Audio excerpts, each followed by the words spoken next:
Welcome back to the Barrel Talk Podcast. We are back with another episode, joined with Cole here on the pod. NBA season, kind of in that dead point. We got Christmas games. NBA Cup just wrapped up this past week with the New York Knicks winning it. Got Christmas games next Thursday. But trades have been lifted in terms of restrictions on when guys can be traded. Trade deadline is still a good minute away, but I think it's January 15th is the day where pretty much everybody can be moved. So we're quickly getting into that point of the year of trade season. So we wanted to come down. We have some trades between the both of us and then some guys that we want to talk about if they're tradable contracts or anything like that. But we're kind of just using this episode to talk through trades and to kind of talk about some guys that could possibly be moved this upcoming trade deadline.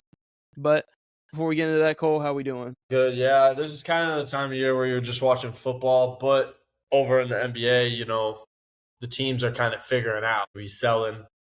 So, like, for example, the Milwaukee Bucks. I mean, we're going to be talking about Giannis. I'm sure that's probably one of the first names that we should get to, is he's the big name in this whole, trade season, and that's, my favorite player on my favorite team.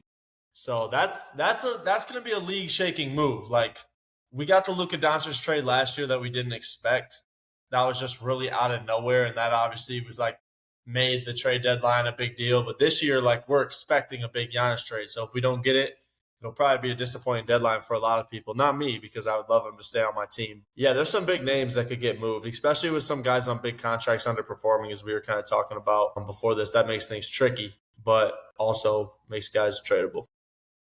Yeah, we can kind of start out with there since you brought up Giannis. I have a very interesting trade. And by the time you're seeing this, we're recording this on a Friday. This episode will probably be posted on a Monday morning to kick off the week. And then I'll have a couple graphics as well with all the trades that we came up with on our IGs and socials. So this trade is something I haven't seen yet. It gives the Bucks 2 young players, a scorer and a point guard. And I think this is the only Bucks trade that I think fully makes sense for them in terms of them entering a full rebuild, because I'm not a fan of them. I think I've seen the Cavs ones where they get you could get Garland and Allen or something like that. I'm not a fan of them getting 2 all-star caliber players for Giannis because, one, they don't have the draft capital if they don't work out and they are bad. So that's where I have them going. I have the Portland Trailblazers making a splash, making a big move. So the trade I came up with was Shaedon Sharpe, Scoot Henderson, Jeremy Grant to make the money work, and then the Bucks are getting both of their swaps back in 2028 and in 2030 from the trade for Damian Lillard. So now, when you're looking at this, yes, you could include more depending on the money, but in terms of these kind of trades, and we're just talking through them, I just wanted to keep it simple, make sure the money worked, and then we can kind of talk about things that could be added along the way. And then the Portland Trailblazers are getting Giannis Antetokounmpo and Gary Trent Jr. So you're looking at Portland. They're going to have a roster this season right now, currently, still in the hunt. They're the 11th seed. You pair Drew Holiday and Giannis back up. You still have Denny Abdia, Toumani Camara, Donovan Clingan. You still have Matisse Thybulle on the roster, Robert Williams. So you have some depth there still. And then next year, you're going into the season where you still are bringing back Damian Lillard, who, whatever you want to feel about him coming off the injury, you're still going to have him as your pseudo point guard. But I'm looking at more of the Bucks side of this. You're getting Shaedon Sharpe, who is a proven scorer in this league. I mean, he's, with the right opportunity and the right minutes, I know it's kind of been a logjam with Portland, but he's somebody that can get you 18 to 22 points a game. And then you're adding Scoot Henderson, who really hasn't had his fair shake in Portland, because you had the whole Anthony Simon stuff, then he got moved, and now you brought in Drew Holiday, you brought back Damian Lillard. Now you have Denny Abdia, who's this point forward, and Scoot Henderson's been hurt as well to start the year, so it's what is his role? He is somebody that could use a change of scenery, just more opportunity in Milwaukee. But the main reason I'm doing this trade is to get your swaps back. So you get the 2028 and the first, you get both of those swaps back, which I think is huge, because you're trading a top 3 player in the world. You're not in the Eastern Conference with how good teams have kind of turned the corner, like Toronto and Detroit this year, and you're going to have Indiana and Boston back next year, with their guys. So it's I'm not mad at turning Giannis and Miles Turner in any kind of flippable piece that you do have. Yeah, could they probably get a better, more sexy package from another team that has a better young player than Shaedon Sharpe and Scoot Henderson? Yes, they probably could, but then they wouldn't have their swaps back in that deal as well. Yeah, so once we're trading Giannis, we're not trying to win. So we're not going for a title once we move Giannis either. Right. So I agree. And I think looking at what you could have, getting those swaps back, and maybe you could throw in because Portland doesn't even have their first this year, so maybe you can go throw in another one of their own picks in this deal. But I think Shane Sharp and Scoot Henderson, yeah, they might not be the biggest cornerstone pieces to a franchise, but I think that gives you at least a little bit of young talent. Because like looking at Shaden Sharp, who's 22, and Scoot Henderson, who's 21, like, and then you just eat Jeremy Grant's money. But I think getting your picks back is the biggest thing in a deal. Instead of getting like, say you could have gotten like, say you traded him to like Toronto and got back Barrett and like quickly, like what does that do for you? I'd rather have Shaden and Scoot when I'm in a rebuilding mode and just seeing what they can turn out to be. Yeah, I think that's a good package. The way I kind of went with mine was a little bit similar to you, where I'm not going with the full like already bona fide all-star players that are older trying to win, but I also didn't go as young as you. I went a little bit better of caliber players as well, just because I think John Horst, the GM of the Bucks, is going to be so stubborn with this Giannis trade. Here's how I think it's going to go down. I don't think Giannis ever will publicly or say like I am requesting a trade to tank his value. I think it'll be the trade is already in the works right now. I think his value is going to stay super high because he's not going to ask for a trade.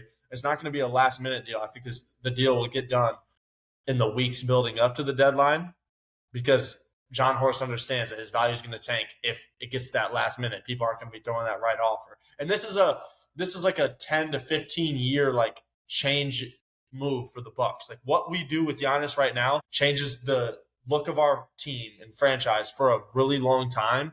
So if it does get mishandled, I'm going to be so disappointed.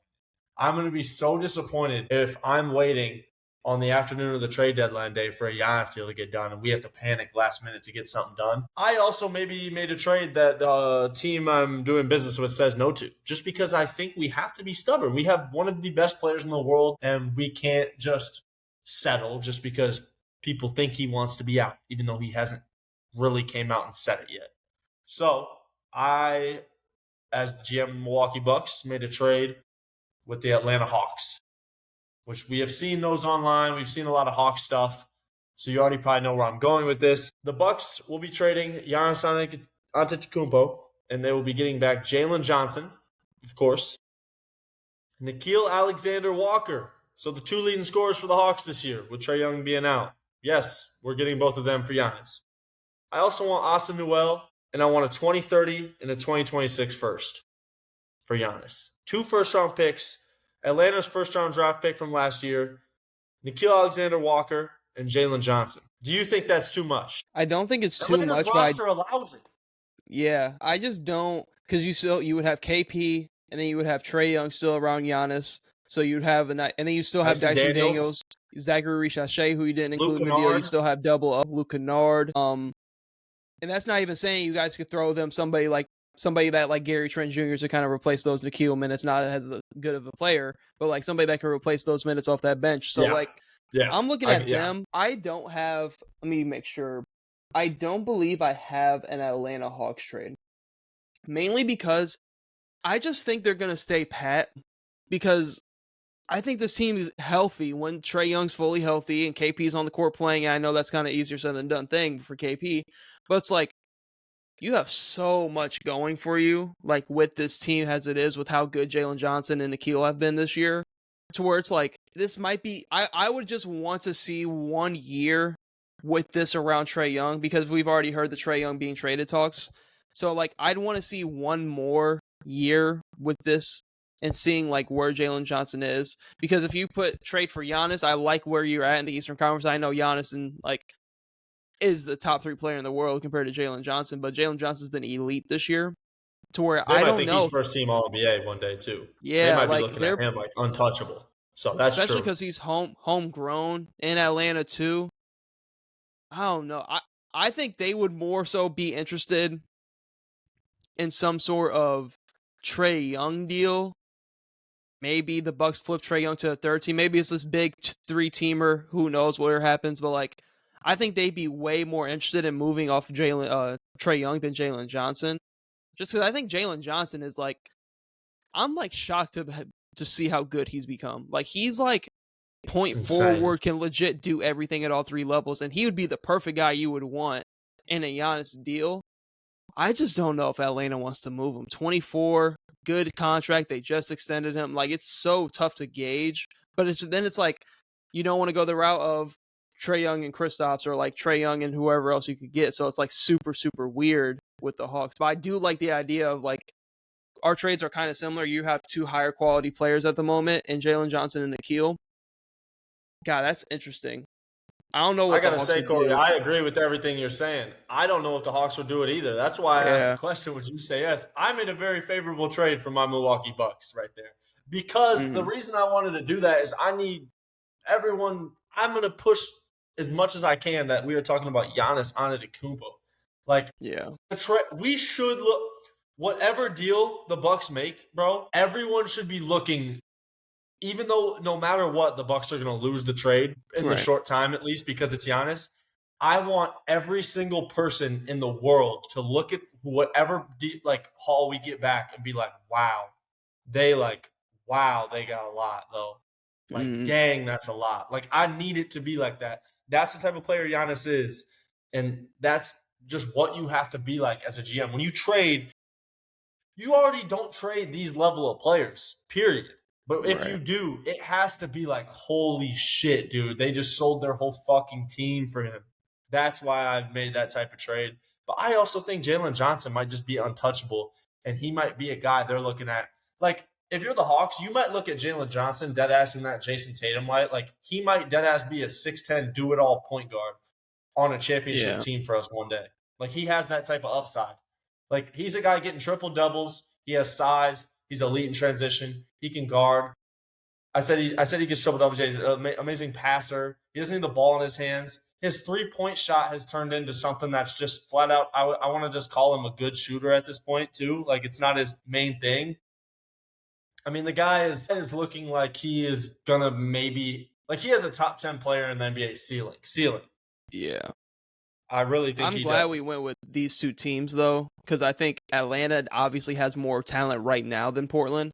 But I'm glad we took the approach of kind of like what the Rockets did with Kevin Durant. We're not going to trade for a star and give up everything in return for said star, because then it's like you have star player and now you got to go into an offseason and rebuild your whole team. If you're trying to go the midseason trade route, Portland still, with how tight the West is, if they added and did the trade that I did, they'd still be, they jump up. They'd be a dangerous team. Like, they probably end up like in the play-in just because of where they are now, and maybe they can snag the 6th seed. But like, imagine having to play a team defensively of Giannis, Clingan, Tumani, Denny, Drew Holiday. Like, that is disgusting. And then you just have somebody like Matisse off the bench that can switch all 1 through 4. Like, and then like, I don't know. I just think, and then you're looking at the Hawks, kind of the same thing, like a good switchable team with some size. And I like the KP fit next to Giannis because he's a big that can space. And I think I don't think this is a hot take. I think KP, when he's healthy, is better than Miles Turner. I think he's just a better offensive player than Miles Turner. I think Miles Turner is a really good shot blocking spacer. He is, but we haven't seen it in a while. That's just the thing. Yeah. I just think when KP gets going, I think his offensive impact is just a little bit more than Miles Turner. But Miles Turner's on the court. That Portland team you just said, that Portland team with Giannis you just listed reminds me of 2021 Bucks for some reason. Just because obviously Drew's there. I'm thinking of Denny as like the Middleton style. Yeah. Tumani Kamana as the PJ Tucker and Clingan as the Brook Lopez. Like, obviously Brook was shooting, but like I just when you read that out loud, it reminded me of the 2021 Bucks defense, of how we won that finals with our defense. Because that's really how we won it. We had amazing defense around Giannis. I was coming up with like a different kind of trade because I'm like not a Portland Trailblazers fan, but I think Denny and Jalen Johnson are kind of in the same conversation. I think Jalen Johnson's a better player, but I think Portland deems Denny as untouchable with the contract Denny's on. First time All-Stars. Yeah. So I'm looking at them. I was like, you could throw Clingan in to the Bucks and then maybe get back like Portis in return instead of Gary Trent to kind of replace that big man spot. But I think Clingan and Giannis would be defensive monsters, like in the paint for what you have to go through out west. So like I just kept it simple with the Jeremy Grant one and then threw in Sharp and Scoot Henderson for Giannis. I ain't gonna lie, they can keep Scoot.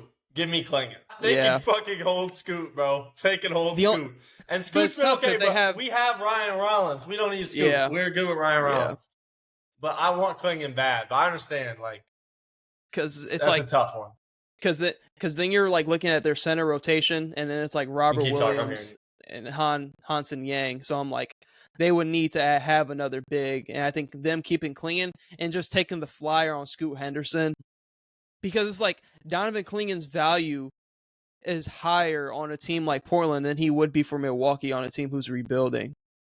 Yeah, with what he does and 100%. brings to a team. So like I think Scoot Henderson's, I know it's like two different players, two different positions, but I think Scoot Henderson's value on a rebuilding team would be higher than Donovan Clingan's, if that makes sense. So I think Donovan Clingan, they would want to keep him more. But I don't know. I think I like both of our trades for Giannis, and I can kind of dive into, since we're talking about the Bucks in general, dive into my Miles Turner trade, because I had another interesting one. If I'm the Bucks, I'm going off of kind of putting these two trades together. I know I have one player in Gary Trent Jr. included in this trade as well. But just thinking of, if they're trading Giannis, they're probably trading Turner, because why keep Turner if you're trading Giannis? It's too much value that you can make 100%. At the deadline. 100%. And I'm looking at the Bucks. Say they were able to make a trade and get those swaps back with Portland, then you're kind of chilling a little bit. I know you don't have the. Let me look at Bucks picks selections. Looking at them, they have a swap this year and a swap in 27. So if they're able to get that 2028 swap back and the 2030 swap back and make it their pick, I think they're going to be fine. But the Miles Turner trade I cooked up was with the Golden State Warriors. I just think it makes sense for the Bucks to take a flyer on somebody like Jonathan Kuminga. And I think the Warriors, it makes sense for them to add a spacing big. Because somebody who's watched a ton of Jonathan Kuminga over the past couple of years, I like Jonathan Kuminga. I just don't believe he truly fits with what the Warriors want to do offensively. And I think he kind of, them bringing in Jimmy Butler kind of got in the way of all the looks Kuminga could be getting. That's why I like looking back on it as hindsight. Imagine if they added Lauri instead of Jimmy Butler. You'd have Lauri more as a spacing 4 or 5, and then you could have Kuminga getting downhill. But when you have Jimmy and Kuminga like only wanting to get downhill, I think it's super, super interesting to like see where they're going. But the trade I came up with was the Warriors getting Miles Turner, Gary Trent Jr., and Amir Coffey. 3 rotational pieces that can help them now. Miles Turner would finally give them a spacing 5 next to Draymond and Butler, which they desperately need.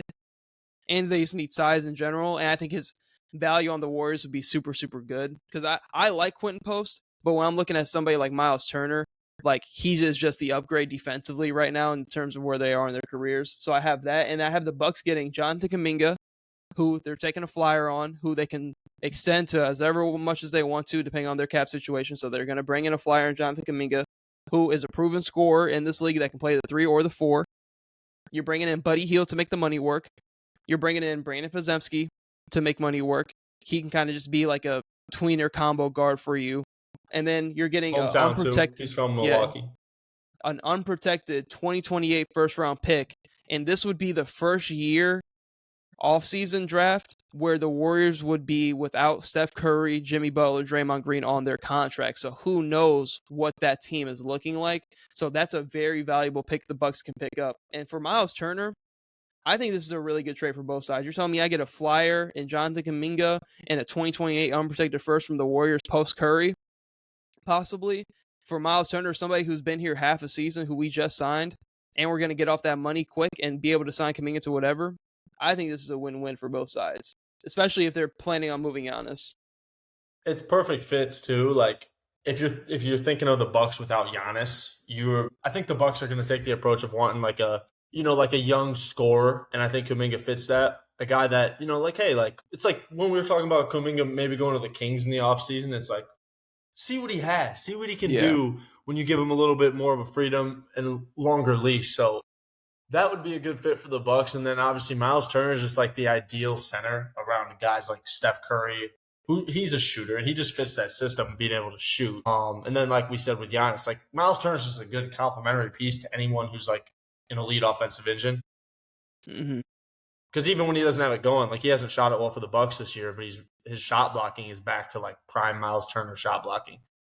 And you're putting him with Draymond Green and Jimmy Butler. Yeah, that would help the Warriors a lot. That would like that would complete their defense. They already have a good defense, but with Steph getting older, he's just not as fast right now, as good as he's been, and like he's just not as fast right now. And if you have that extra shot blocking on the court, especially with, I know we said you'd trade pods, but you don't know what type of lineups Steve Kerr's going to run out there sometimes. So having a good back end, Draymond has to cover up for a lot of guys that they put out there. Sometimes having Miles Turner out there too. It's not a shot at the Warriors, but I just know that he likes to go small around. I know completely. Like, yeah, it's just like Draymond has so much responsibility defensively on that team that Miles Turner would just like. Have the Warriors really ever had like an elite shot blocker behind Draymond's roaming? Like they've had really good like rebounding centers. Bogut was back in the day. Yeah. I'm just thinking of like the Looney days when they were really good, but it's like he's a really good rebounder and he's a good like post-up defender, but he's not like that elite shot blocker. And I think if the Warriors want to try to get like one more championship, you got Curry, you got Jimmy, and Draymond's still going to play that level of defense, and Miles Turner and get that done for you. So I really like that move. I kind of got like rambling about that one. Because it doesn't matter that much for the Bucks what Kuminga ends up being. Getting that first round pick's really enough to get off turn. Yeah, and to say you put 2 and 2 together, like say you made both trades happen, like, and you're telling me your 2 go-to scorers are going to be Shane Sharp and Jonathan Kuminga, who have all the potential in the world playing off each other. I think it would be a plus. And then you have that first round pick, and then you have some good complementary pieces. And that's not saying like looking at their roster, just kind of rambling about the Bucks a little bit. Like I think Bobby Portis with his contract can still go for at least a first from a contending team that just kind of needs a big spark off their bench. He just had like 30 last night. So like if they flipped it and did everything right, you could have a good mix of picks and young talent. But you can get into your next trade and we can kind of pivot off the Bucks. But so this one I think is interesting. How about I ask you here? Do you want some Raptors or Pistons action? You can go into I have 2 trades involving the Pistons, so you can go into the Pistons, and we can kind of get into that. All right. I've wanted another really good scorer around Cade, but all the Cade fans don't seem to want that, at least from what I've seen on social media. I think they just like that he just gets to do literally everything and do, like he literally does everything. And that version of Cade is really good, backpack Cade. Pistons fans also are not the biggest fans of Jaden Ivey anymore, which is disappointing to me because I picked him for like one of the fucking awards, like most improved or some shit. Yeah. When we did that. So I'm going to have the Pistons are going to be sending out Tobias Harris, Duncan Robinson, and Jaden Ivey. And they're going to be getting back Zach LaVine and Doug McDermott. We're putting Zach LaVine. The reason I'm having them take a shot on him with that huge contract is, like I talked to you before we started recording, the East being open and the Pistons are the 1 seed right now. I'm looking at Zach LaVine. He's to a level of maturity in his career right now where he's going to not demand the ball in his hands, especially if he's playing on a team like that, and still give you that 40+% three-point shooting and just microwave scoring when you need it. Because Cade Cunningham has talked about in the games that they lost in that New York series where he was just kind of being passive and taken out of the game. I think a guy like Zach LaVine would be perfect in there. And you don't need to make this move for whatever tier you think Zach LaVine's in, you don't need to make a move for a guy a tier above that because I think Jalen Duren is giving you so much at the center position and Cade is playing like a top 8 player in basketball right now. So I think just a guy like LaVine is the perfect move. You ignore the contract that he's on and you just go for it because you have a chance to win the East this year. So, yeah, that's the move I made. I got Zach LaVine going somewhere, and I wanted him in Detroit. I think he is a good complementary guard. He's going to give you more than what Jaden Ivey's given you or even what Jaden Ivey's shown that he'll ever be able to give you. I can kind of pivot into my 2. I have a bigger one and a smaller one. I'll go with the bigger one. It's been rumored a lot. I have the Anthony Davis one. Kind of talking about this quick because I don't think this happens. I think as cool as it would be to see Anthony Davis be the co-star to Cade and then you were able to keep Duren. So looking at this, Anthony Davis goes to the Detroit Pistons. The Dallas Mavericks get Jaden Ivey, Tobias Harris, Caris LeVert, and the 2027 and 2029 picks from Detroit. But I just think Anthony Davis, as good as he is still right now, I think he's a little bit too off their timeline to trade for somebody that is, one, got to keep it a buck. He's injury prone. And if you traded somebody like for Anthony Davis, who's not even on your timeline to push in right now, to where like if you add Anthony Davis, I still don't know if you're beating New York in a 7-game series or if you're able to get to the hump and get over the finals. Like, how do you look against an OKC team or a Denver team? So like even with Anthony Davis, I wouldn't. He's just too far off your timeline right now. Even Do they being have the Duran 1 seed. and Davis? Yeah. They're beating New York. They are beating New York if they have that. But I don't know But it's what just you're like about to give AD's up not for healthy. It's just I like know. AD's His not value's healthy. he still has so much value though, which is odd. Mm-hmm. Like for not being healthy and kind of starting the year bad, you can keep going. But he still has a lot of value, so that is a tough one. So that's my Anthony Davis trade. Is that Ivy, Tobias, LeVert in the 2027-2029 for Dallas. But I'm going to pivot, and I really came up with a smaller one that I think makes more sense with guys that fit their timeline and kind of what they need now on a smaller scale to both of the trades we just said. And going back into the Sacramento Kings, I have the Kings getting Karis LeVert, Jaden Ivey in a 2026 first-round pick and possibly multiple seconds for Malik Monk and Keon Ellis. So Keon Ellis is somebody who's legit fallen out of the rotation, who I think is a really good defender and can just fit on any single team in the league because his 3-point shot has really come around. The Detroit, he would be a fan favorite in Detroit, in my opinion. Bro, He'd be such a fan favorite. The Kings are a fucking joke. So you can go snag him who's not even playing. Yeah. So you get Malik Monk, who can kind of be that secondary scoring option for you. And he's going to be cheaper than Zach LaVine. And they've been trying to move Malik Monk ever since last year. So you're getting Malik Monk and Keon Ellis, 2 guards that can handle the ball, especially Malik Monk. We've seen him kind of be a lead guard and a point guard at times for Sacramento Kings, and has worked, so he can kind of relieve some pressure off Cade. So you're getting Malik Monk and Keon Ellis. So now your wing guard rotation outside of Cade is like Keon Ellis, Malik Monk, Asar Thompson, Ron Holland. I really like that fit and what they have, because I think the Detroit Pistons are in a good spot. They're the 1 seed, legit 21-5. Duran has really hit the corner and everything else of what we're looking at. But it's also coming down to like, how much does this team realistically want to give up going forward? Because they're still such a young team around Cade, to where like Anthony Davis might be a little bit too old, and Zach LaVine has this player option on the next year of his deal that he probably would opt into if he got to a situation like Detroit. But I think if you look at what they have, and I think you can keep Tobias Harris money because you can flip that contract. If in the one that I have, you don't even have to include him because Malik Monk and Keon Ellis aren't making too much. But like looking at this, like Cade, Duran, Tobias, Stewart, Robinson, Malik Monk, Ron Holland, Asar Thompson, Duran, like a deep team that with a ton of defense, and you add Malik Monk, who can kind of be that upgrade of Karis LeVert. I know Karis LeVert can shot create and play make, but I think Malik Monk is just a higher level of that. And I just like this trade. I think the Detroit Pistons, in terms of just trades, I wanted them to keep it a little young. I love the Zach LaVine addition, and I would have loved the Brandon Ingram pickup if they would have went that route last year, but they didn't. And it seems to have worked out for both sides. But like Zach, the contract is scary because then you're looking at Zach LaVine being your second option. He's on a player option for 50 plus, like after this year as well. And there's no, I think there's you're no right way that they go marginal. They go like with a little marginal move. Like they're gonna make a small move like that Keon Ellis one, and Malik is. I really like that, and I think that might be enough for them to still be good enough and probably favored in a series against New York, right? Like, Cade's getting to a point where he's already gonna be the best player in almost any series in the East, unless they're playing Boston with a healthy Tatum.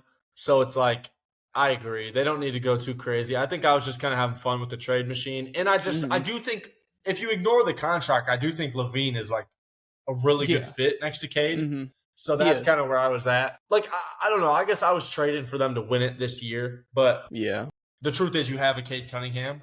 You have a lot of time to do things. So you don't want to make a move now to fuck up what the future could be, right? Obviously, you're always working to have that dynasty. So I agree. They'll probably go small move. They're definitely going to be making a move, though, at the deadline. Yeah, I hope so. And then another guy that I really wanted them to get back, and they lost him last year, that was like super good for them. And I think they could go spin the block and get him back, is Dennis Schroeder. Dennis Schroeder bounces around. I know he hasn't been good for the Sacramento Kings this year, but he bounces around the league a ton. But I really liked what he gave them in Detroit last year, being the backup to K. In the playoff series was wow. Yeah. And then somebody who's on a smaller marginal deal that they could go down that route, who's on a smaller contract from the Kings, would be somebody like a DeMar DeRozan, who you could say fits well next to Cade as well. Not the 3-point shooter of Zach LaVine, but is older and cheaper. Somebody you can get for a lot easier. Like say you threw Tobias Harris in the deal as well, and they were able to get DeMar. So now you have a veteran who's been around this league forever on this younger team that can kind of be the go-to guy down the stretch if Cade doesn't have it going. And then you have like Malik Monk. But like I think Detroit Pistons need to keep it marginal. Ivy, they probably give you DeRozan. Yeah. You throw them Ivy and then match the contracts, they'll give you DeRozan. I'll guarantee it. That's just super interesting. I think Detroit should look to keep it a little bit more marginal, just because. Let's see how you have. It's the first year Detroit's been good in so long. Let me see what you got. You got for real. They're elite. Yeah. Like they can. They're really good. Mm-hmm. Like they're in that mode where they're like anyone they throw in there off the bench is playing good.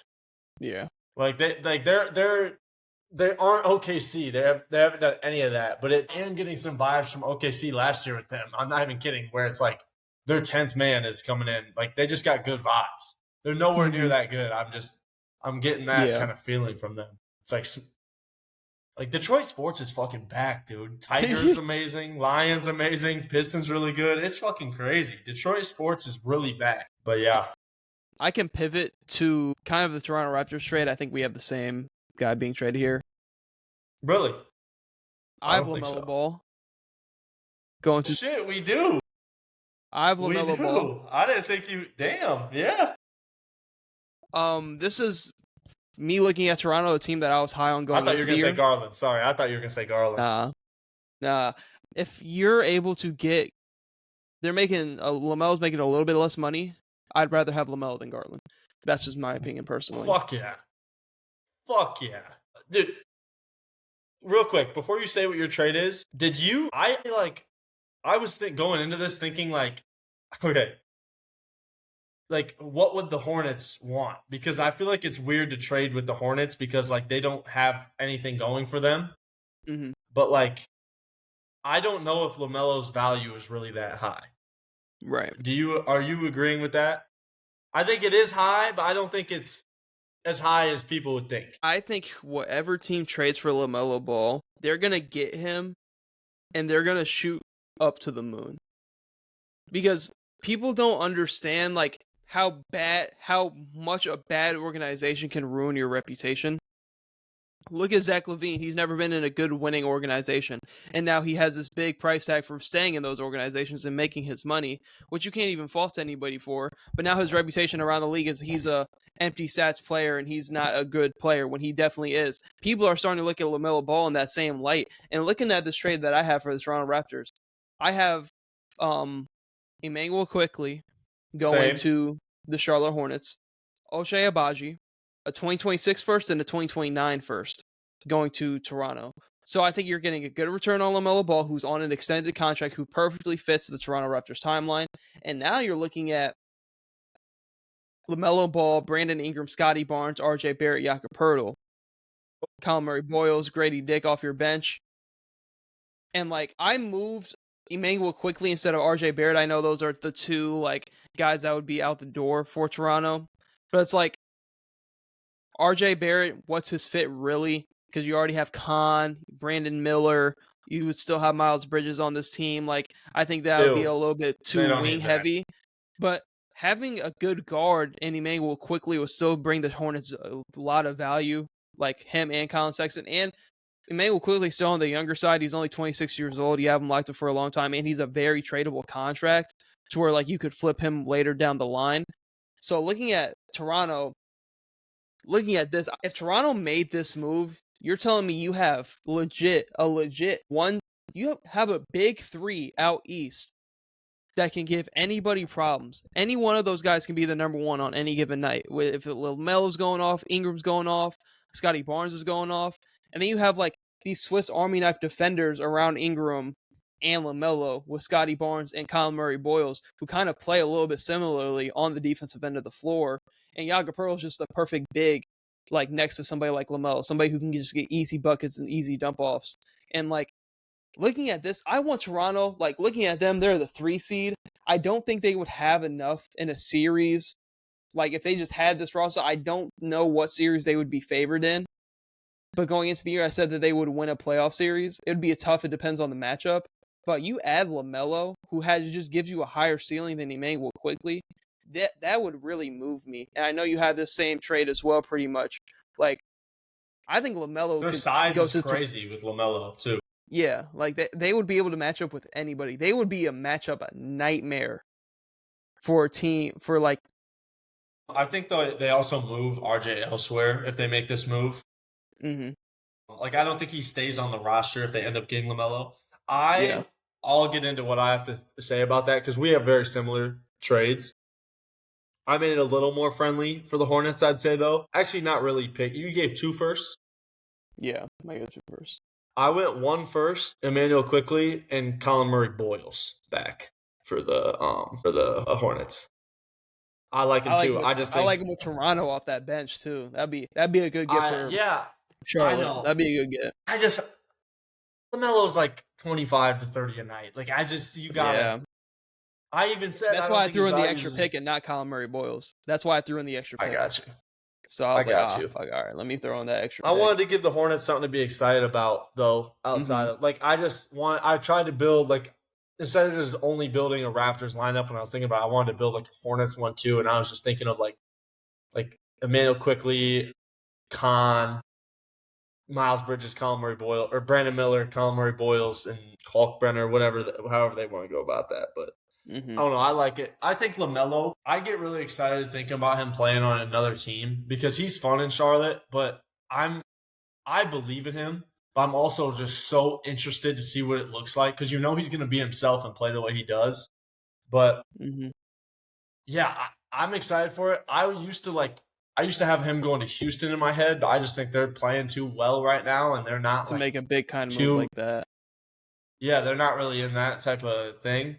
So I don't know. I'm leaning towards LaMelo going to the Raptors. I was trying to get him anywhere, though. I looked at a lot of different things. I even tried to look at how I could get him to Milwaukee, but then I was like, if we're Giannis is not going to fucking Charlotte, and as much stuff as they have, this is not happening. So yeah, I like it. I think LaMelo with his style of play, he gets some bad rep, like you said, because of the bad organization, and Charles Lee's their coach, right? Like, he benches him for some defense stuff. If you send LaMelo to a winning organization, motherfucker's not going to do any of that stuff. Like, it's not like a personality thing with LaMelo. He just plays on a bad team. Shit like that happens. When you're on a bad team, you're having a bad season, you're losing games, there's going to be moments where you're not playing that hard. That's not fault of the player. You send him to a team I want to see LaMelo in the playoffs. That's the last thing I'll say. We need to see LaMelo ball in the playoffs. Yeah, that's why we are both on the same page with him going to Toronto. I think it's a good fit. It fits that timeline, and they're really good right now. 16-11, third seed out east. This would, for me, put them above a healthy Orlando team. It would put them over Boston. Even if Tatum came back, a Boston team healthy this year, even with Tatum coming off injury, I think I'd put them above Boston. I'd put them above Philly. If Atlanta didn't make any moves, I'd probably put them above Atlanta. Like, they would be in that crop of New York and the Detroit, whoever team they had to play. If they got out of the first round, they would give them a hell of a series. But I have a couple other trades that we can kind of pivot to, some like smaller ones. Let me see which one I can get into. I can kind of get into a smaller one, talking about the Minnesota Timberwolves. Yo, Corey, something I cooked up right before the pod. I can't. Yeah. I don't know if you can hear me. I can't hear you. I don't know if you can edit this out until I can fucking. It might be my AirPods. One sec. Shit. No, you go. All right, it's good now. Sorry. All right, but no, you're good. I can pivot to kind of a smaller trade. I wanted to bring in the Minnesota Timberwolves, possibly making a move. They need guard, just any kind of point guard play. Rob Dillingham hasn't worked out. That experiment's kind of over with, it seems like. And Mike Conley just, father time's caught up. They need a guard if they want to kind of get over the hump. And it's kind of hard because when I'm looking at their financials, you're not moving Ant. I don't think you're really getting the value you want for Rudy Gobert at his age and his contract. Julius Randle, Jaden McDaniels, and Naz Reid are not moving. So here's what I came to the conclusion with. They needed to get somebody that can kind of be a little bit of a combo guard, that can defend at a high level, and somebody they can get for cheap. So this is what I came up with. The Minnesota Timberwolves are going to get Ayo Dosunmu from the Chicago Bulls. Interesting. A combo guard that can defend play the 1 or the 2 off Anthony Edwards or Dante DiVincenzo. And the Chicago Bulls are going to take the flyer on Rob Dillingham, a 2026 first-round pick from the Minnesota Timberwolves, and a 2027 and a 2030 second. So you're getting 3 total picks in Rob Dillingham for somebody of Ayo Dosunmu. In a world where the Minnesota... That's strong for Ayo, though. It's a lot, but looking at their financials, there wasn't really a whole lot of wiggle room for them to get better at that position. And looking at what they have, and you're giving up those picks, you still have looking at your bench, like you have Jalen Clark, who I want to see get more burn, who's a great defender off your bench. You still have Terrence Shannon Jr., who's young off your bench, who's 25, older guy, but still young. John Behringer, who's 19. You're giving up Rob Dillingham, who's 20, who obviously doesn't fit what you want to do competing wise. But then Ayo Dosunmu, a little bit older, but still on the younger side. You still have Ant McDaniels, Naz Reid, all still young. So it's like, and I've seen most of the guys they've drafted haven't played. But and the guys that they want to develop in Behringer, who can kind of replace Rudy Gobert hopefully one day, and Terrence Shannon Jr., that can really just fit in any lineup you want to on the court. I'm fine with giving up a 2026 first to bring in somebody like Ayo who can help me right now when this Minnesota Timberwolves team back-to-back Western Conference Finals, with this young core. I think he'd be the perfect guy that they can go get. Another guy that they could probably get for cheaper from the Bulls is Tre Jones. I like Ayo's size more. I do too. And like his combo ability outside of Tre Jones. Tre Jones isn't going to move the needle like Ayo could in a playoff series. And then I'm looking at, you could say somebody of Kobe White's caliber as well, but I like Ayo on the defensive end more. But Kobe White would be another scorer on the perimeter who's making $12.8 million. So I'm looking at him. You'd have to throw in Mike Conley's contract, and then he'd probably get bought out at some point, and Rob Dillingham, and then those first or somebody like Kobe White. But I don't know Kobe White's value because what's he going to be worth? You're the Timberwolves that are flirting with the second apron. Do you really want to extend somebody like Kobe White for a bag who's probably going to be looking at 15 to 20 per, depending on what he would do for you, and depends on how he finishes out this year. But I think Ayo, who I think is a better defender and a better fit, could just come in and you can get him on a long-term deal for 4 years, 60 or something like that. I like how you're thinking. He fits exactly what they want to do. So I could see him being a guy who just gives you those good playoff minutes. And especially with last year, their weakness was just Mike Conley just not being good enough as that fifth guy on the court for them. And Ayo is not going to be a liability in any way. Obviously probably not the shooter that Conley is, but other than that, if you're telling me that you can kind of flip between DiVincenzo and Ayo being your other guy coming off your bench, or that guy that would start next to Ant, depending on how you would want to do it. And in this world, you still have Mike Conley. Mike Conley can still come in and give you some burn. So you still have Mike Conley in this deal, to where I'm okay, you still have that veteran in the locker room with all this young talent on the team. I think Ayo would he'd move the needle more than somebody like Tre Jones. My experimented with somebody like TJ McConnell as well, but I think TJ McConnell's too much on the older side as well. But looking at what they have, they just need somebody on the little bit of a younger side, somebody that can give them some athleticism, and somebody that can just add to that guard room. I tried hard to get the Minnesota Timberwolves a point guard because I think they're one of the teams that I would like to see make a move and to kind of take that next step and try to get over the hump. But their financials are so tough to where Ayo Dosunmu was one of the only guys I found realistically that they could go trade for. Somebody else that was cool was Ryan Rollins, but the Bucks aren't letting him go anytime soon. So that's a kind of tough one. You'd have to throw probably, I don't know, Ryan Rollins would be a really, really good fit for the T-Wolves, but I just don't think they're giving him up unless it's 2 first. And I don't know if the Minnesota Timberwolves want to do that. Yeah. So just guys guards on that small contract still, before they've hit that big breakout contract, somebody I thought of Jose Alvarado, but I just think Ayo Dosunmu was the perfect guy I came to with the contract and how everything worked. I like that. And then the Bulls can take that flyer on Rob Dillingham. Yeah, I like that. I think that's good. Especially just the Bulls, I mean, they started the year so hot, but they don't. Yeah. They're not fucking competing. They take the chance on Rob. And you're getting, like I said, you're getting picks. That's a strong deal for Ayo. It's one of those situations where the Timberwolves are not desperate, but almost desperate to get just a little bit better because you're already so good. You got to do something to get a little bit better. And the Bulls, that's a win-win for you, that deal. Like, it doesn't matter. You don't need Io right now anymore. You take a chance on Rob. You get the picks. You keep building. You're in the right direction, but you're not there yet. So that's a good trade. I like that. Yeah, we kind of talked a little bit before. If speaking on Minnesota, like we want to try to get Garland there or something like that, right? But like you said, a lot of these guys, especially with the financials for Minnesota, like you said it before, I think, unless we were recording when you said this, like they're not moving McDaniels for Darius Garland right now. It's just not realistic. So, like the Timberwolves are in a position where they have to keep all their top guys while still trying to make a move. So I think a Rob trade is the only thing that really makes sense, unless you're okay with trading to Terrence Shannon Jr.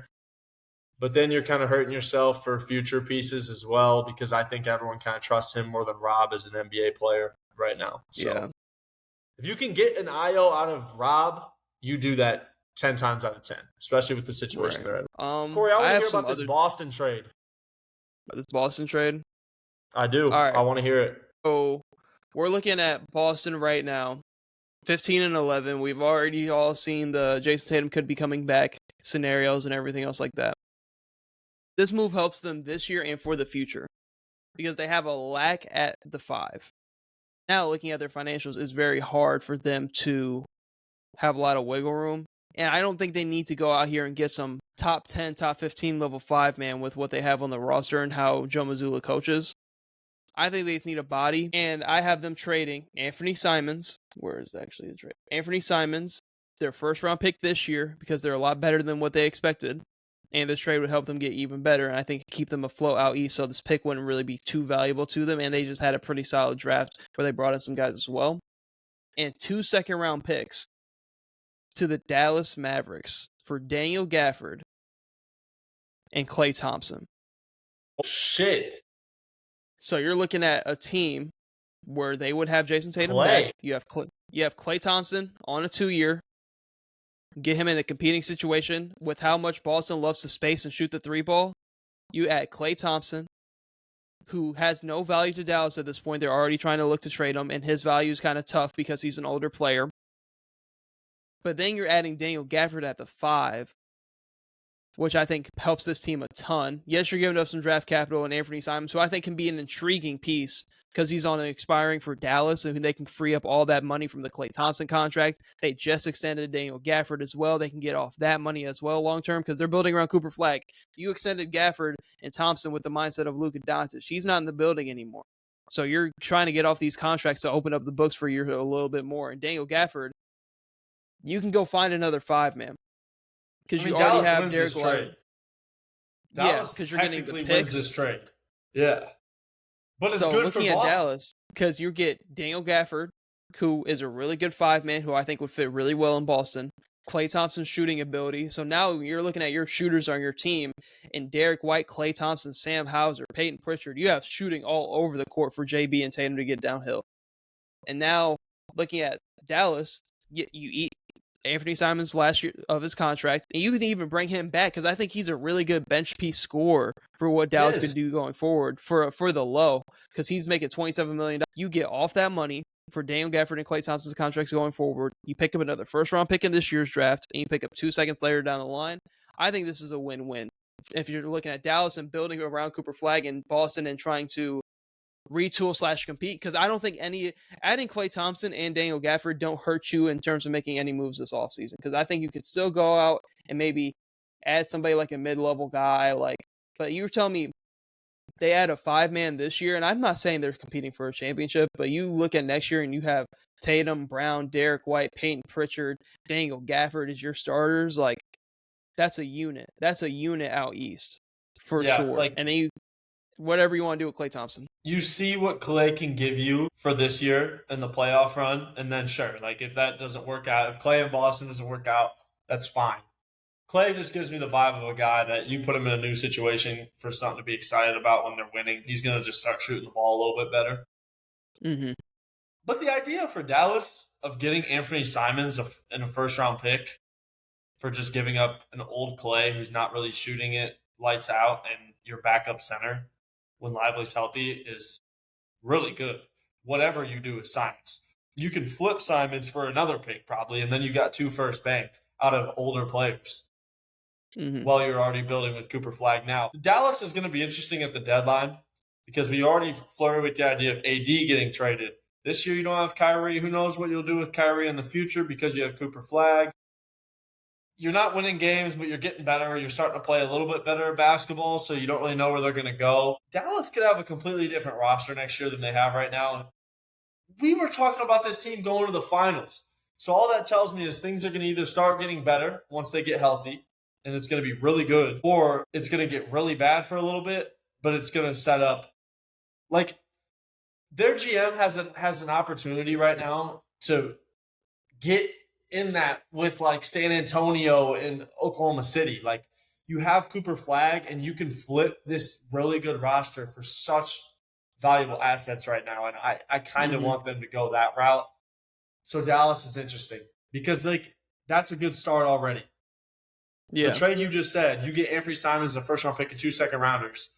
There's that. Let's say then you move AD for a shit ton. Well, his value is so good. Kyrie gets back, and maybe you want to keep him because you got all these picks you're sitting on, or you move him because he's older. Like, they could really – like, Cooper Flag is set up well right now, and he's starting to play really good basketball. So that's just kind of where my mind went after that trade. I have – let me see. I have 2 more trades that we can get to, or I have 3 more that we can get to real quick about just some guys that are hot names on the block. We talked about Darius Garland a lot. Couldn't really find too big of a trade for him, but I found a trade for Jarrett Allen that I think would move the needle. The Cavs are going to be in this position, and I know it's hard to kind of say you want to trade Jarrett Allen right now because of the Evan Mobley injury and the calf strain and everything else like that. You want to monitor that.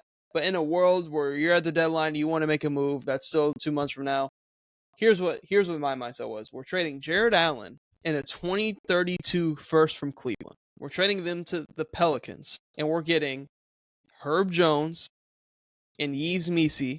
Yves Missi can be your backup 5, can play with Mobley, who's on the younger end too. Not the player that Jarrett Allen is, obviously. He's somebody who's young that you can bring in and develop still. And then you're bringing in Herb Jones, who, say you kept Darius Garland. Now you have a defensive tandem and DeAndre Hunter and Herb Jones, Herb Jones is one of the best defensive players in all of basketball. So now you can really get out and defend. Yeah, so you need another wing. So now you're telling me you can pair up Herb Jones with Evan Mobley defensively, and you can slide Mobley to the 5, and you have a better backup 5-man, and Yves Missi, who's younger, that can develop behind the scenes. Like, I don't know if there's a Garland trade out there. There's for sure a Jarrett Allen trade out there. And if you're the Pelicans, depending on whatever you do with Zion, it seems like you're going to kind of be in this route as well. You can easily flip Jarrett Allen, who's making 4 years for $20 million a year. So you could flip him easily. But you're the Pelicans, you could also just keep him because he's just such a good center and such like a solid 5-man to where like you could keep him for 2 years because he is locked up long term and to figure out what you have at the center position. But you could easily flip him for another pick. But like if you're Cleveland, this is more so Cleveland being desperate. I just don't know if there's a Garland trade out there. I think them getting somebody like Herb Jones and the caliber player he is could help them out defensively a ton. The idea of them running Herb Jones and why am I blanking on his name? DeAndre Hunter. If you run a Garland, Mitchell, Hunter, Herb Jones, and Evan Mobley lineup in the playoffs, I take you 5 times more serious than I did before, and I already thought you guys were really good before. You motherfuckers haven't gotten to a conference finals with Donovan Mitchell on this team. You need to make some type of move, and I think as good as Jarrett Allen is and all the great things he does, it's either him or Garland that has to go because it is not an Evan Mobley and Donovan Mitchell problem. Donovan Mitchell's been elite in the playoffs. Evan Mobley is one of the best defenders in basketball. Make him the fucking center. He's not a power forward. I don't care that he shows signs of shooting. Have him play some center. He might be a power forward. I'm not going to say it like he can't play power forward.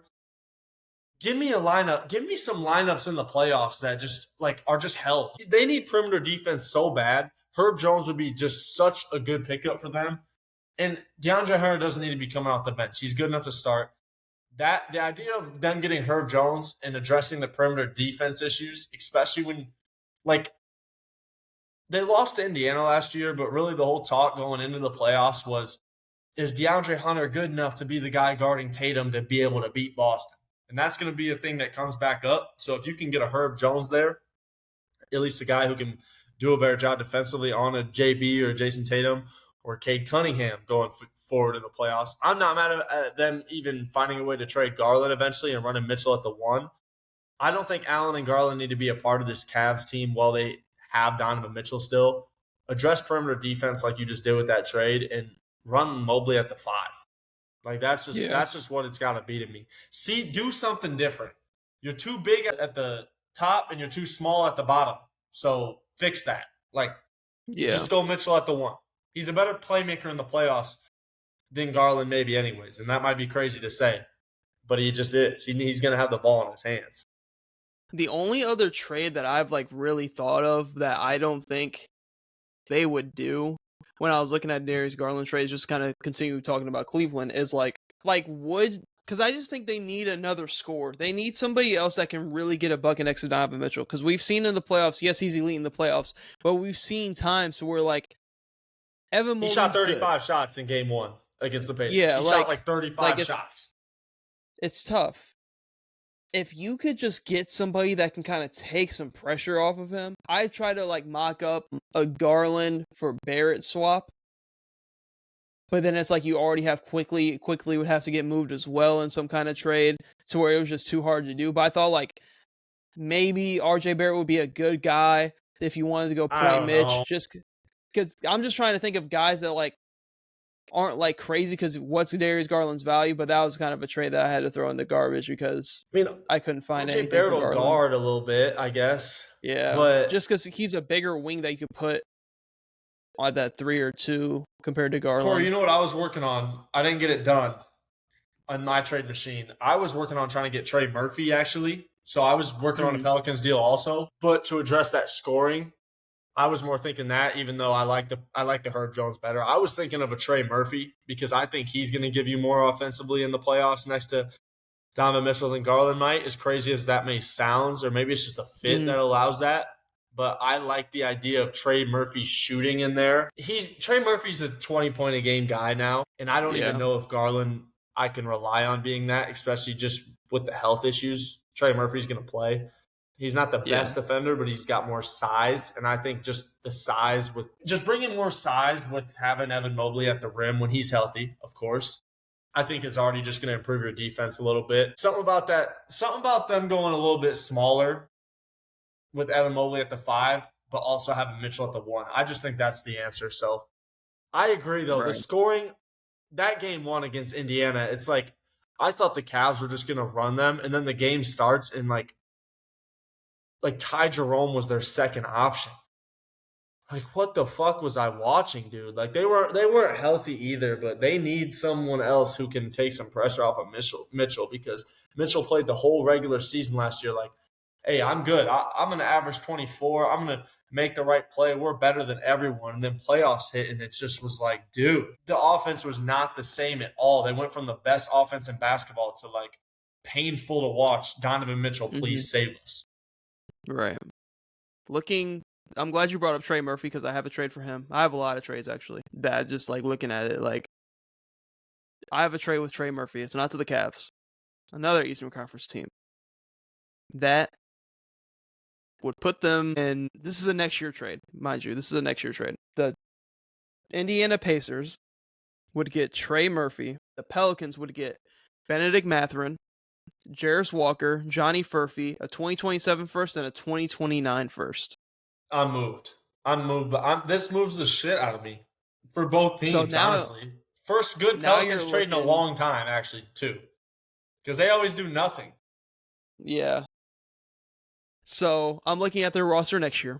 You still need to go find a 5-man. I have kind of like a small trade, but I've kind of mocked them getting Daniel Gafford instead of Boston. Just to think Daniel Gafford's like a perfect athletic big that can just run the floor, that can just fit anywhere.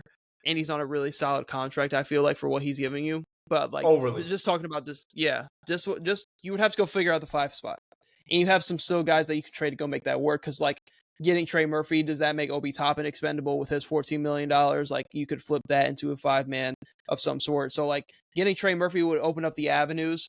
But looking at what they would have going into next year, you would have Tyrese Haliburton back, Andrew Nembhard, Pascal Siakam, Trey Murphy, Aaron Nesmith, TJ McConnell, and say you still have Obi Toppin. And then you just need to go find your 5.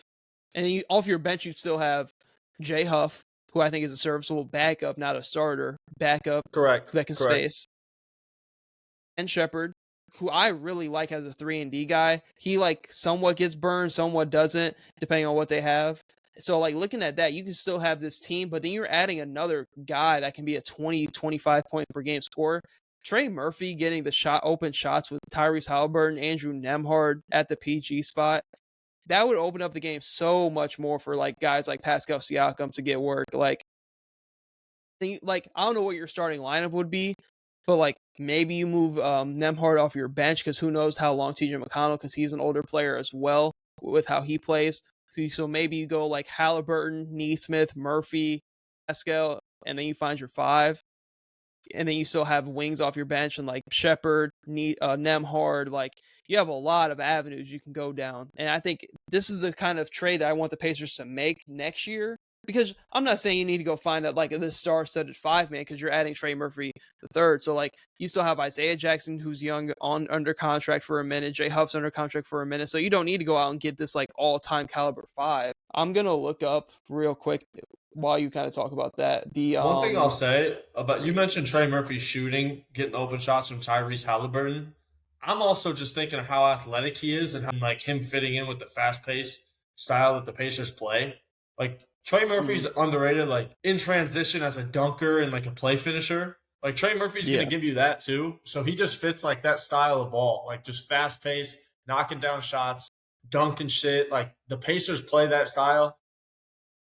He would be such a good fit because when I look at Tyrese and Pascal, you don't need another big time scorer, but you need another trustable scorer. And that's what Trey Murphy is, especially with the shooting. Because Naismith, he had those insane shooting gains, but he's not giving you that every single game, I guess. Mm-hmm. So the two of them in there, that would be that's a really good fit for Trey Murphy. Trey Murphy's one of my favorite players. I've been watching him since he was at Virginia. Saw him in Summer League. So to see him kind of get to the level he's at, it's really cool. It just sucks watching it in New Orleans because even when they lose all these games, he's still fun to watch. He's dunking shit, hitting all those shots. So I want to see him in a good situation, and Indiana would be a really good one. And they're able to do it. Bennedict Mathurin, the reason I mentioned that that's a good trade for New Orleans too, and I know New Orleans makes these trades where they get back a really good player. They made the trade and they got back Jordan Poole. They've got DeJounte Murray. It's yes, you're getting good players back, but these trades don't make sense for you. Bennedict Mathurin actually makes sense for you to trade for. That's the annoying part about how New Orleans trades. They trade like they're a contender. It's ridiculous. They literally trade like they're contenders. So if they were to make a humble move like that, that would move me. That's why that trade moved me a lot. It wasn't just Trey Murphy to Indiana. It was the idea that Bennedict Mathurin's going to shoot 25 shots a night, and they just they traded for a guy like that. I like Bennedict Mathurin, by the way, so I want to see him in a place where he can just go off, assuming Zion's not playing. They got and then you're getting three young players and 2 firsts for Trey Murphy. I think that's a pretty good haul. Good haul. So you get Bennedict Mathurin, Johnny Murphy, and Jarace Walker, and you get 2 first-round picks. I think that's a pretty good haul. The Pelicans are also a team that has all this good talent that could easily turn this into assets, but they're just poorly ran. You got one. I'm telling you, this Jordan Poole contract this year, not great. Next year is going to be such a good tradable contract at that $32 million because it's going to be a 1-year expiring that can turn into them taking on a bad contract and getting draft capital. I think the DeJounte Murray contract is going to be tough to move because there's 3 years left. He's coming off injury. You would need him to come into next season and really, or maybe you can try to find a salary dump or some sort. But this team, you gotta think, plays better. He's not going nowhere. He's not going nowhere. You just got to hope he plays better and takes on that vet role, bro. He's not going nowhere. That shit's terrible. So then this team, if you're telling me going forward, post Zion, post Trey Murphy, you're looking at Jeremiah Fears, Derek Queen, Bennedict Mathurin, Jarace Walker, Johnny Murphy. That's nice. That's good young core. That's a really good young core. Fears and Queen are moving the shit out of me. They just need to say, fuck it. It's to that point. This deadline has to be it, bro. Get rid of everybody besides their young guys. It's ridiculous. So that's kind of the route I wanted to go down with the trade, the Trey Murphy trade. Queen is so good. Have you seen Fear's highlights this year? If he can get his 3-ball, this motherfucker is nasty. Queen is fucking good. Queen should have been in Chicago. If they want to keep Trey Murphy and just trade Herb, oh my God, bro. Like that, it's ridiculous. It is insane. Jaeger Demon. What the fuck is that? This is crazy. I hate the shit they did to get Queen though was stupid as shit. The trade. They're just fucking ridiculous. How of course they do all this dumb shit and then they draft well though. Like they actually draft well. They know how to draft, but they don't know how to fucking trade. I like Jordan Hawkins, but Jordan Hawkins' value on a rebuilding team isn't that high. Jordan Hawkins, like who did I say? Like Donovan Clingan, and when we talked about Giannis and the Bucks trade, Donovan Clingan's value so much higher on a contender than it is on a rebuilding team. And I think there's a lot of guys in the league that are like that. Herb Jones, for an example, his value is going to be so much higher on a team like the Cavs who's competing than a team like the Pelicans, like that isn't competing. Like his value there's so many guys around the league that I think their value gets kind of screwed up because of the situations that they're in. Like I agree. I have an example of that I was just thinking about, but it's kind of the opposite. That's what I said when Charlotte drafted Khan Knipple. I was like, I really like Khan, but I don't know, like I don't like him on the Hornets. I don't think that really fits what he does. His value is not good on the Hornets. Like I want Khan in like winning basketball because it's the way he plays, and then it's like, oh no, he's way better than I fucking thought. Like his value. He was also too good to go to like a really competing team. I would have to look at the draft order. But he was also too good to fall. I didn't know he had the scoring that he has though. Like it's to a point where I like his value is good on the Hornets too. Like, but that's kind of what made me think of for that. He was so good. There are a lot of guys on these bad, like Keon Ellis. Kind of, it's like get him off the Kings. Get Keon Ellis off the Kings. He could start on. Bro, he could be in a contending starting lineup. Maybe like this is a guy who can guard his ass off. It's like I can say it like I can kind of go down some guys that I couldn't find a trade for because it was tough, couldn't get the financials to work, or just off their value that we can kind of talk about a little bit to wrap up the episode. It's like staying on the Pelicans is like Zion's value. The only thing that I've seen kind of like not even gain traction, but like kind of like, okay, maybe move me a little bit because it would be cool to see him in like that kind of a market was and the Bulls don't have shit going on anyways right now outside of like Matas and like Giddey, who I think is a good fit for them because Giddey's like a perfect floor setter for everybody. But it's like if you could get Zion on the low, like why not have him go to Chicago and try to turn it around? Like at least Chicago's a big market. Do also. They get up and down. Like they're not a great defensive team by any means, but like fuck it, like you can go ahead and put Zion in a big market and see what happens. Like I like the idea of him next to Giddey, and I like the athleticism they'd have with Modest and him. Like that could be really fun. They ain't guarding shit.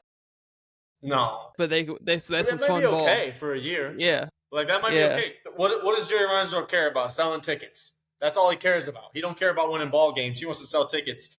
Zion's going to accidentally win you some ball games, even with how bad the defense is going to be, and sell the most tickets that they've sold since Michael Jordan's been since Derrick Rose days. And then they might be able to be in a position where they're still drafting in the lottery. And, you know, if you got to move out Zion eventually, maybe he's healthier there because they have a better medical staff than New Orleans and you can still trade him. But I like that. I like Zion. It's about time Zion gets somewhere.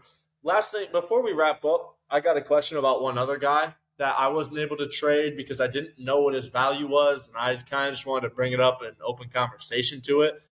What are the Grizzlies going to do with Ja Morant? The only trade that I had, like, and it's kind of like workshopped it, was some sort of Ja Morant Tyler Hero swap in that realms, like Ja KCP for Tyler Hero and Terry Rozier's dead contract. Ooh. So Ja's super interesting.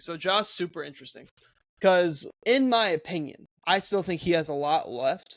to play. I think people are so off Ja Morant. I know we kind of talked about this a couple pods ago, but like I grilled him a couple pods ago, but I think it's the situation, but like I didn't want to put that trade in because if you're watching Miami Heat basketball and Grizzlies basketball the past 2 years, the whole shift was the Grizzlies stopped running pick and roll and they went to this like motion, more free flowing pass and cut offense. And Euro Miami, who ran offense. a ton of pick and roll last year. That's why everybody going into this year thought it would be a good fit for Ja Morant to go there. They have changed it up and they've went to this free flowing, more Euro style offense, which I think has helped everybody on the team. But I think their ceiling is only so high because I think Tyler Hero and Norm Powell want to do the same exact thing on offense. That's why the only reason they're both really good players, but they both operate in the same exact way. To where if you had one of them and it upgraded your point guard spot and had Davion coming off your bench, I think that would help them. But that trade doesn't work because Miami's falling into the same thing that the Grizzlies are doing, like in terms of that free flowing offense. So in terms of a Grizzlies trade, the only one that I could think that it's kind of back to that Darius Garland discussion is like Minnesota needs a point guard, but like how does Minnesota get there for Ja Morant? And I don't even think Ja Morant's a good fit. I think Darius Garland would be a better fit in Minnesota. But it's just like he needs to go to a situation. I think a perfect spot for him to kind of build something. And I like their coach in Fernandez with the Brooklyn Nets. I think if he was able to find a way to get to Brooklyn in a bigger market compared to Memphis, and they can kind of build something around him with all that draft capital and all that young talent. Interesting. I think it'd be beneficial because it would be his squad. Like Memphis could get some shit back, like with all that young talent over there and all those draft picks that they just did. Like I think is MPJ worth more than Ja though? Like, do you think they're like not doing like MPJ probably stays? Oh no, he would stay. I'm just saying, like in terms of because Brooklyn has a ton of cap space and a bunch of different ways you could get there.